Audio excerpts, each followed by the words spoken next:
नमो तस्सा भगवतो अरहतो सम्मा संबुद्धस्सा। बुद्ध और उनका धम्म। बाबा साहेब डॉक्टर अम्बेडकर द्वारा रचित इस कालजयी रचना संसार में, जो कि ये पुस्तकों का संसार है, इस पुस्तकों के संसार में आपका स्वागत है। ये मूल रूप से जो ग्रंथ है बाबा साहेब ने अंग्रेजी में लिखा है, बुद्ध एंड हिज धम्मा। इसका ये हिंदी अनुवाद इस वक्त हम आप तक पहुंचा रहे हैं। और आप जानते हैं कि पिछली कड़ी में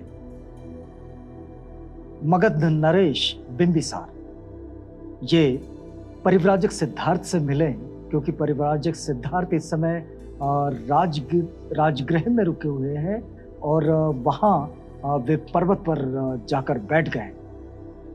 अब वहाँ राजा बिंबिसार पहुँचे और उनका जो वार्तालाप है वो वार्तालाप यहाँ हमने पिछली कड़ी में वो अधूरा वार्तालाप छोड़ दिया था, अब उसे आगे बढ़ाते हैं।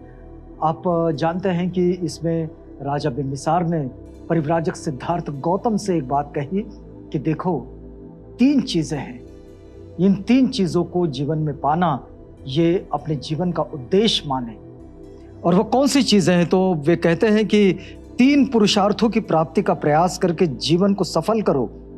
और ये कहा कि धर्म, अर्थ और काम, इनकी प्राप्ति में ही जीवन की सफलता है।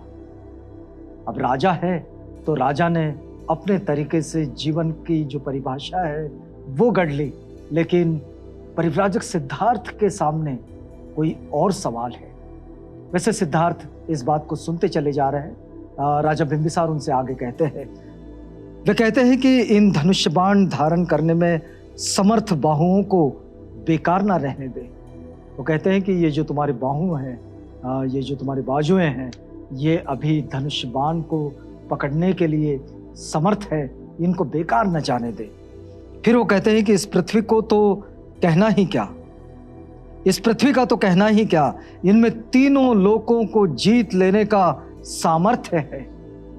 और वो इस तरह राजकुमार सिद्धार्थ को ये बात समझा रहे हैं, लेकिन वो परिव्राजक सिद्धार्थ इस बात को किस तरह से समझते हैं, जब उनका ये प्रत्युत्तर आएगा तो समझेंगे। फिर राजा बिंबिसार कहते हैं कि मैं जो ये सब कह रहा हूं, इसमें मात्र मेरा स्नेह ही के कारण है, न तो मैं ये राज्य लोभ से कह रहा हूं और न तुम्हारा ये तपस्वी भेष देखकर उत्पन्न हुई अभिमान की भावना से कह रहा हूं। मेरे दिल में दया है और आंखों में आंसू है। राजा बिंबिसार भी इस बात से बड़े चिंतित थे कि एक राजकुमार जो कि इतना उम्दा राजकुमार है और ये कैसे परिव्राजक बन गया, सन्यासी बन गया।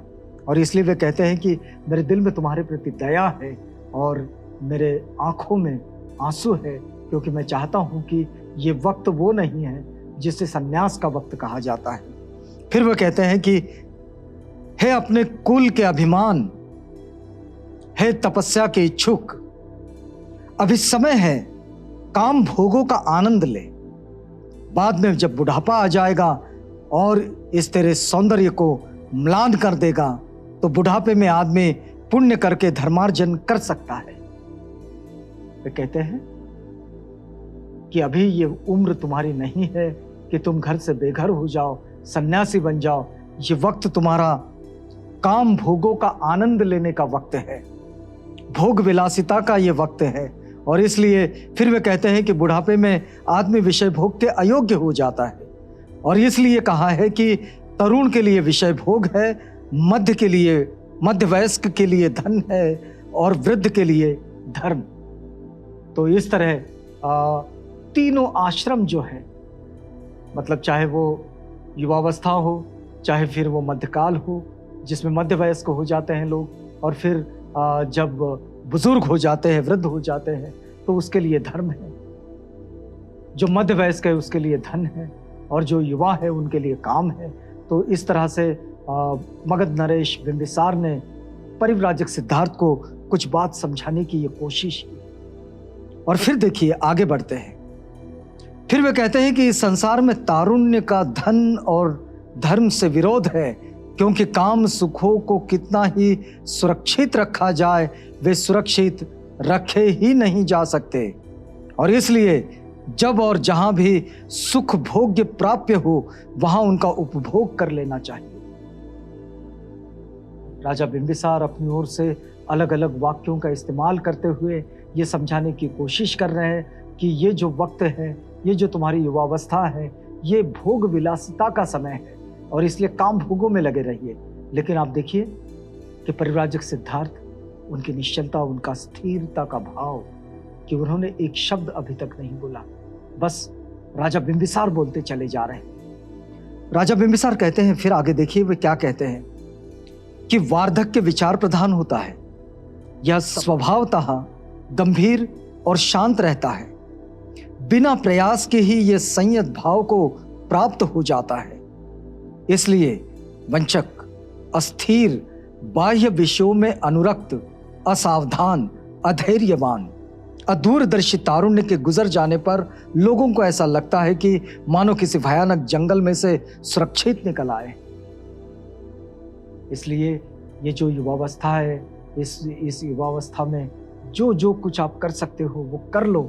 ये बात राजा बिंबिसार परिव्राजक सिद्धार्थ को समझा रहे हैं। फिर वे आगे कहते हैं कि इसलिए इस तिमिराच्छन्न तारुण्य को गुजर जाने दो, और फिर हमारा आरंभिक जीवन सुखभोग के लिए ही है।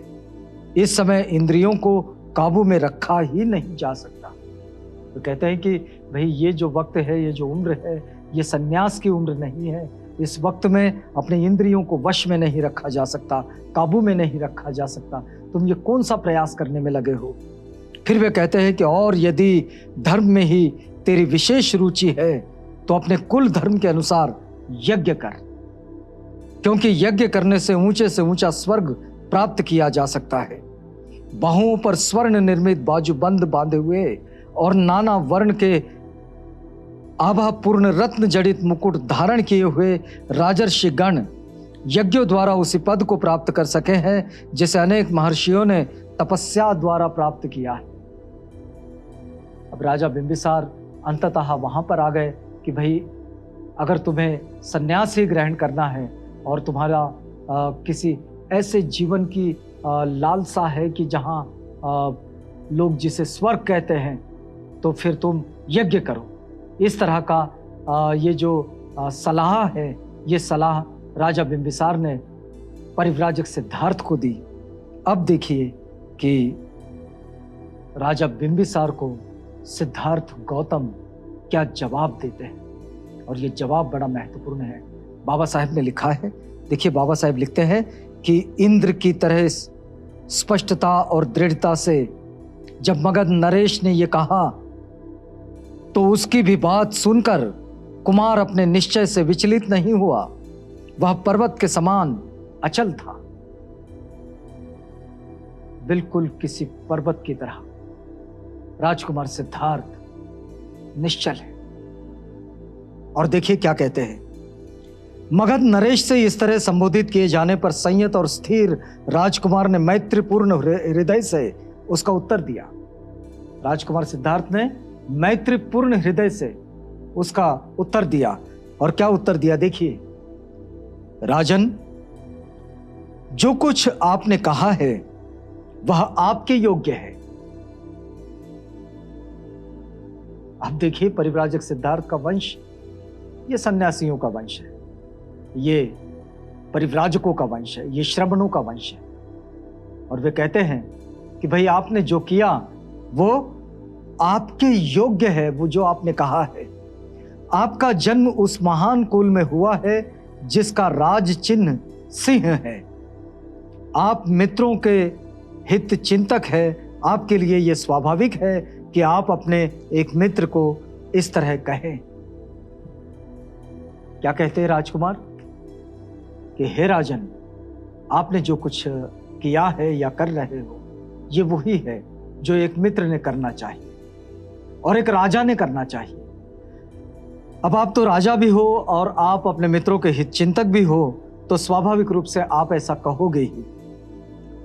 फिर वह आगे कहते हैं कि दुश्शीलों की कुलागत मैत्री शीघ्र ही नष्ट हो जाती है। दुश्शीलों की जो कुलागत मैत्री है, जो दुश्शील होते हैं, शीलवान नहीं होते, उनकी कुलागत मैत्री शीघ्र ही नष्ट हो जाती है। सुशील ही है जो नए नए मैत्रीपूर्ण व्यवहार से पुरानी परंपरागत मैत्री को दीर्घकाल तक बनाए रखते हैं। ये वो शीलवान होते हैं, शीलवंत होते हैं, जो अपनी मैत्री को बनाए रखते हैं और पुरानी मैत्री को, जो परंपरागत मैत्री है, उसे अपने नए नए मैत्रीपूर्ण व्यवहार से उसे बनाए रखते हैं। फिर वे कहते हैं कि प्रतिकूल परिस्थिति में ही जो मैत्री का त्याग नहीं करते वे ही सच्चे मित्र हैं। सुखपूर्ण अवस्था में, वैभव की स्थिति में तो कौन मित्र नहीं होता। फिर वे राजा से कह रहे हैं कि भाई राजन, ये तो बहुत अच्छी बात है कि आप इस वक्त भी एक मित्र की तरह मुझे सलाह दे रहे हैं, और आपकी ये सलाह बिल्कुल वैसे ही है जो एक मित्र को शोभा देती है। क्योंकि संपन्नता के वक्त में अगर किसी के पास सब कुछ है तो उस अनुकूल परिस्थिति में तो हर कोई मैत्री करता है, लेकिन प्रतिकूल परिस्थिति में भी जो कोई किसी का मित्र बना रहता है वो वास्तव में सच्चा मित्र होता है। अब देखिए, फिर आगे कहते हैं कि संपत्ति प्राप्त होने पर अपने मित्रों के लिए तथा धर्म के निमित्त जो उसका उपयोग करते हैं उन्हीं की संपत्ति सार्थक है। जब इसका विनाश भी होता है तब भी ये दुखजनक सिद्ध नहीं होती। ये ऐसी संपत्ति है जो धर्म के निमित्त जो उसका उपयोग करते हैं। किसी के पास अगर संपत्ति है और धर्म के निमित्त जो उसका उपयोग करते हैं तो फिर ये ऐसी संपत्ति है जिसका विनाश भी हो जाए तब भी ये दुखजनक स्थिति नहीं बनती। फिर वे कहते हैं कि हे राजन, आपने जो कुछ भी मेरे बारे में कहा वह आपके औदार्य और मैत्री का ही परिणाम है। आपने जो कुछ मेरे बारे में कहा है ये सब आपकी उदारता और आपकी जो मैत्री है ये उसका परिणाम है, और मैं भी मैत्रीपूर्ण ढंग से ही आपका समाधान करने का प्रयास करूंगा। राजकुमार सिद्धार्थ कहते हैं राजा बिंबिसार से कि भाई आपने जो किया वो बिल्कुल मैत्री के अनुकूल है और उसके अनुसार ही है, और मैं भी ये पूरा प्रयास करूंगा कि मैत्री के अनुरूप आपसे बात करूं और आपके इन सारी जिज्ञासाओं का मैं समाधान करूं। फिर वे कहते हैं कि देखिए राजन, मुझे न तो सांपों से ही उतना भय लगता है और ना आकाश से गिरने वाले वज्र से ही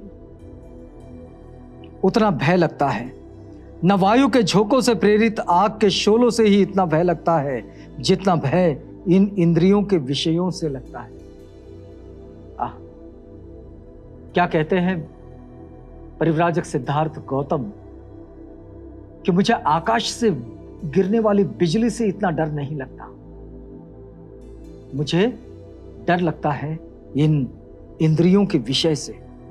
मुझे आग के शोलों से भी भय नहीं लगता और ना ही मुझे सांपों से भय लगता है, लेकिन मुझे भय लगता है इन इंद्रियों के विषयों से, उसके विषयोपभोगों से। तो इस बात को हम आगे बढ़ाएंगे, लेकिन यहां रुकना होगा। रुकते हैं इस वादे के साथ कि अगली कड़ी में जब बुद्ध और उनका धम्म इस ग्रंथ के इसी कड़ी को आगे बढ़ाएंगे और इसी अध्याय के साथ आगे बढ़ेंगे, तब आपसे पुनः भेंट होगी। तब तक के लिए इजाजत दीजिए।